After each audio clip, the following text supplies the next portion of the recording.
New মার্কেটে যাব করে আমার যাওয়াই হচ্ছিল না, তো গেলাম, গিয়ে দেখি নিউ মার্কেট বন্ধ।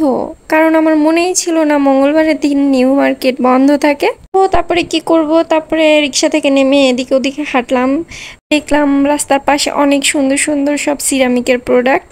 তো আমি এই কাপ দুইটা কিনে নিলাম। কাপ দুইটা আমার কাছে জাস্ট অসাধারণ লেগেছে। কাপটার দাম ছিল 100 টাকা, আর আগের কাপটা আমি 80 টাকা দিয়ে কিনেছি, অনেক বার্গেনিং করে। আর আপনারা কি আমার শপিং ব্লগ টাইপ কিছু দেখতে চাইলে অবশ্যই আমাকে কমেন্ট করে জানাবেন। আমি এটা নিউ শুরু করতে চাচ্ছি। আর রাস্তার পাশে অনেকগুলো মাটির বাসন কোসনের দোকান আছে, আপনারা দেখেছেন হয়তো।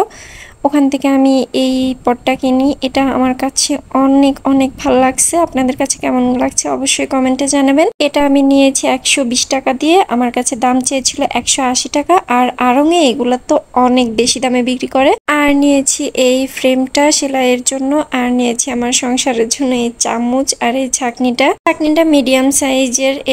এই দুটা মিলে আমার 200 টাকা পড়েছে। আর নিয়েছিলাম এই দুটা গাছ।